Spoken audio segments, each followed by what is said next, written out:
Welcome, folks, and thanks very much for giving up your time on a Saturday morning to come and help us mark this event.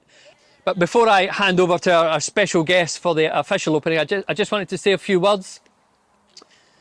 This is a big deal for us. Animal rehoming and animal welfare has happened in this area for over 50 years, way back to the 1970s. And the Hula organisation did some fantastic work here for decades. But the facilities just got older and older and tireder and tireder. And NAWT got involved about 6 years ago, and we realised that we needed quite a major transformation in the site so that the facilities were fit for purpose. And if you haven't seen it before, you'll probably look at it today and think, oh yeah, looks kind of nice.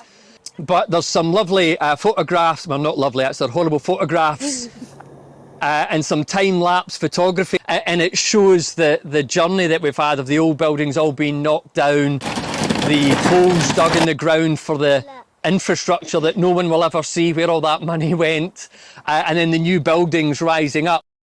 When you see the scale of the transformation that actually happened in this site, it's absolutely mind-blowing.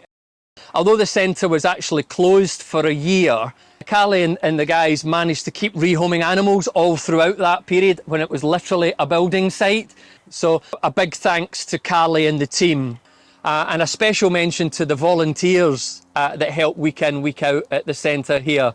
They work tirelessly to make sure that when the animals are with us, they're loved and they're cared and they're looked after while they're waiting for their forever homes.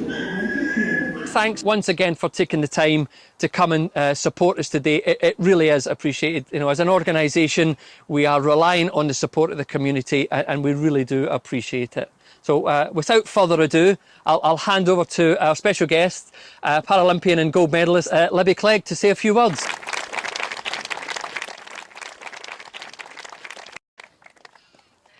Hi everyone, thank you so much for inviting me here today.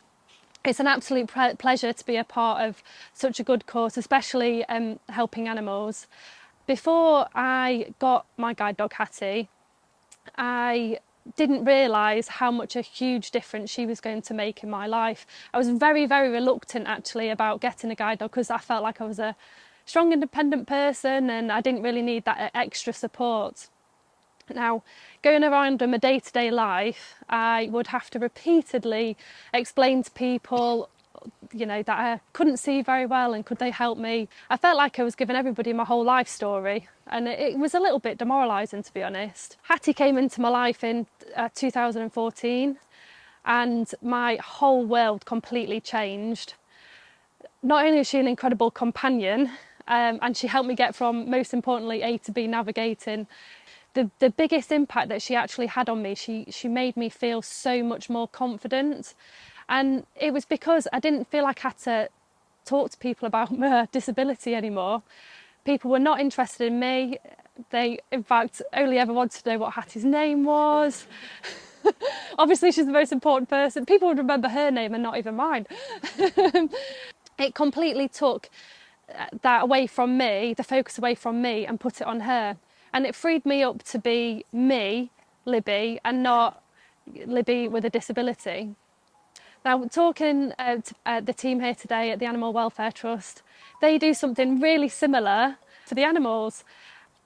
Looking around today, there's some really modern buildings, and I'm going to be honest, I think Hattie would be quite jealous.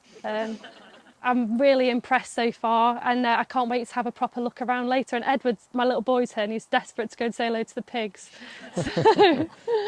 But yeah, I think it's time to cut the ribbon. Yeah, thank you very much. Thank you. You happy? Oh no. Perfect. Officially declare the National Animal Welfare Trust Rehoming Centre open. Hey!